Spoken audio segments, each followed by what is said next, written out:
Hello everyone, welcome all of you. Welcome to our today's session that is related to our NCERT book of class 8 science. Today we will discuss the remaining part of our chapter, that is chapter 13 sound, quite important chapter and interesting chapter of our book. As we all know that sound, it is a very important term in our day-to-day life. Okay, so here we will start the remaining part of our chapter. So what we have discussed in our previous video, in our previous class, what we have discussed that sound it is a form of energy. Okay, but we have discussed that sound it is a form of energy and it is produced when air molecules vibrate. They vibrate in a particular pattern and it is called as wave. So we can say that sound is a wave. What sound is? Sound is a wave. And again, what vibration is? As in the previous class also we have discussed what vibration is. Vibration is to or fro motion or back or forth motion of an object. Okay, vibration is back and forth or to or fro motion of an object. And depending on the vibration, what type of vibration is produced, the sound is produced. And if there is no vibration, sound cannot be produced. So sound cannot be produced without vibration. There should be vibration for the production of sound. Okay, so today we need to discuss that sound need a medium for propagation. A medium should be there, okay, where it is solid, liquid or gas, a medium should be there for the propagation of the sound. Here few of the activity are given to us. With the help of this activity, we try to know whether the propagation of sound can be possible in air, water or liquid. Okay, just see our here first activity, that is activity 13.7.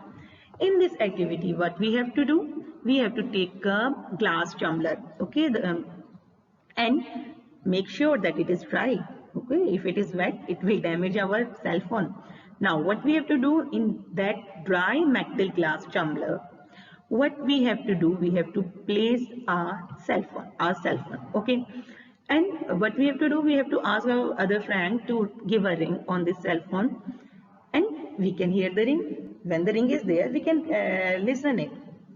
Now, what we have to do then we have to surround the rim of the tumbler with our hand and put our mouth on it on the opening and then we try to indicate to ring.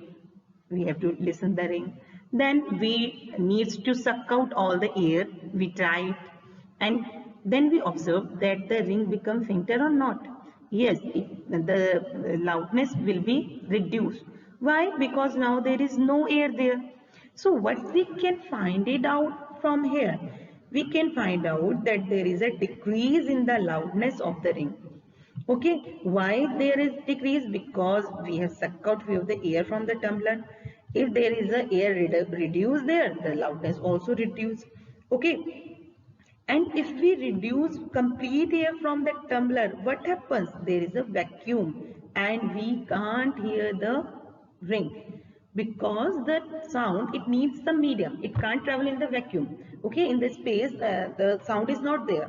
Okay, for their propagation of the sound, the astronaut, they wear their special suits. Then only they are able to hear something.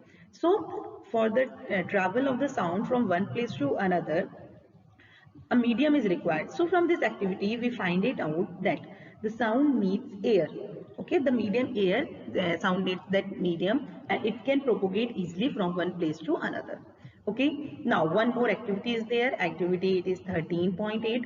Now in this activity, what we have to do? We have to take a bathtub. Okay, and in this bathtub, we have to fill water. Then we can take a bell we all are having now, so we can take a bell and we shake that bell inside the water, and what we'll check that sound is produced, the sound is produced inside the water, and make sure, but we have to sure that the bell, it should not touch the tumbler. Okay, the bathtub, it should not touch it. Inside the water, we have to ring that bell. When we ring that bell, what we and try to listen. Okay, when we put our ears on the surface of the water, not inside the water. Be careful that water should not go inside your ears. Okay, it may harm you. So make sure that your ears is on the surface of the water. Ring the bell inside the water. What you observe, that you can hear the sound. That is the reason the sound can travel through the water also. Okay, sound can travel through the water also. Now the activity we will do, one of the activity we will do to find it out whether sound can travel in the solid also. So one activity is there, activity 13.8. What we have to do in this activity, we have to take a meter scale or any metal rod we have to take. One end we have to put it near our ear, and at the another end we have to ask our friend that stretch it or tap it. Okay, tap the another end of the scale. What we observe, we can hear the sound of that scratch. Okay, whatever the scratch is there, we can hear that sound because it is solid. That metal rod or scale, that is solid. Okay, the same activity we can perform with table also. Okay, at the as shown in the figure, at the one end of the table you have to keep your ear, and the another end you can ask your friend to stretch gently on the another end. You can find out, you can hear it. So what we find out from these activities, that sound can travel through wood as well as metal. In fact, we can say that sound can travel through any solid it can travel. Okay, one activity you have done in the previous classes also, or generally when you are making some science experiment and all, then a toy telephone, this activity you have done now, that there what we are using the string. So sound can transfer through those strings also. So what we can find it out, that sound always required a medium should be there, not in vacuum, medium should be there, so that it can transfer from one place to another. Okay, and different mediums are there.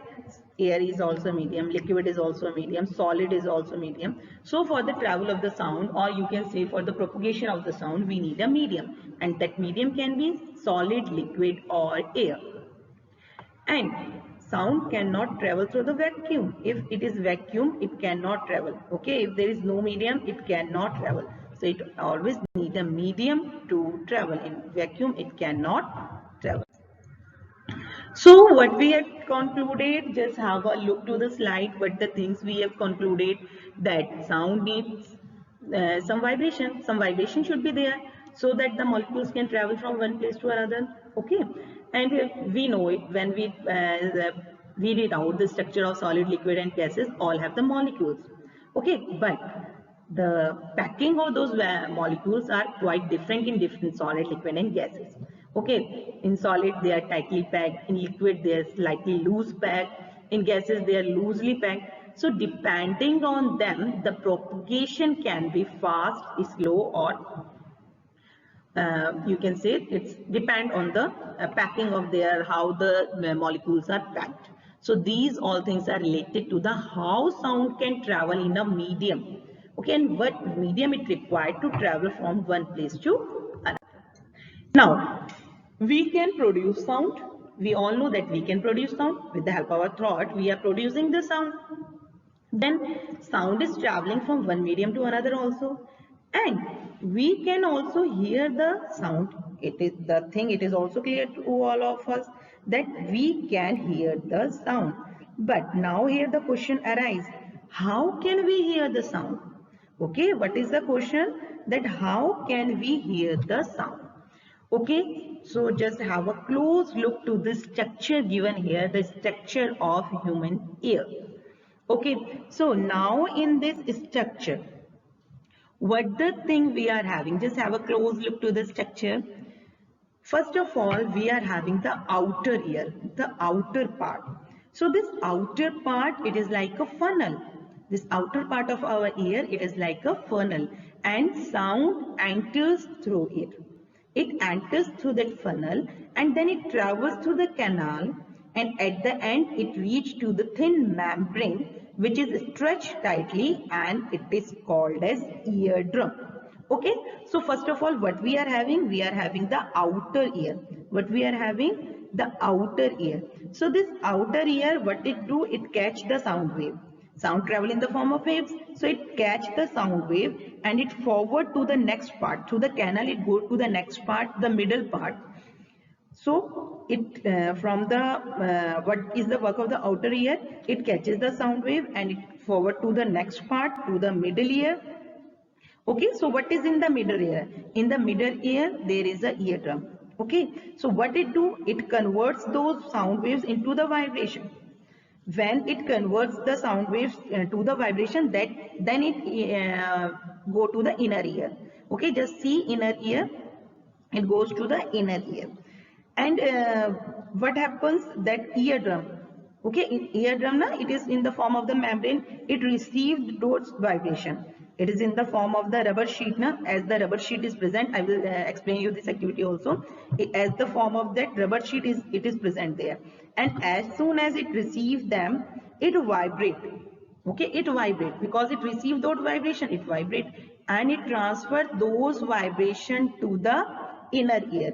Then what it do, that middle ear, that eardrum, that membrane, it transfer those vibration to the inner ear. Okay, now what is the work of that inner ear? The inner ear, it receive the vibration from the eardrum. It receives the vibration from the eardrum. Okay, and it contains liquid substances. Some of the liquid substances it convert, and what it do, it, and when the vibration enters this inner ear, this liquid move, because vibration are there, so liquid move, and some tiny airs are present also there. Okay, so what happens, from there the signal transfer to the brain. The signal transfer to the brain through these nerves, through hearing nerves, it transferred to the brain. And as soon as the brain receives the signal, okay, it received the signal. Now what it do, it interpreted that sound. Okay, now it interpreted that sound, and it seems that this process is quite lengthy, but this process is not quite lengthy. This process is so quick that we cannot notice it. I'm speaking, you are hearing. You are speaking, I'm getting it. Okay, but this process, it is so quick, we cannot notice it. Okay, so one activity is given to us here. Just see this activity 13.10. What is in this activity? It is the activity for the explanation that the working of that eardrum. What we have to do in this activity, we have to take a tin can, cut its ends, and we have to stretch a rubber balloon through its end, and we have to put inside 4 or 5 grains. Okay, grains there. And what we have to do, we have to ask one of our friend to speak.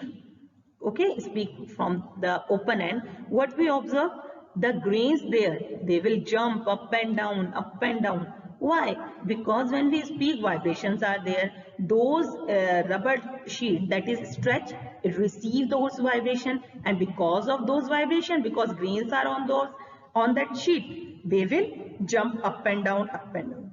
Okay, so this is our activity regarding it. So these all are the things regarding our remaining of the part. Okay, and afterwards we will study about the remaining of the part, that is time period, amplitude, pitch, loudness. All these things we will discuss here in our next class. Till then, go through the video. For any query, you can just comment, message me.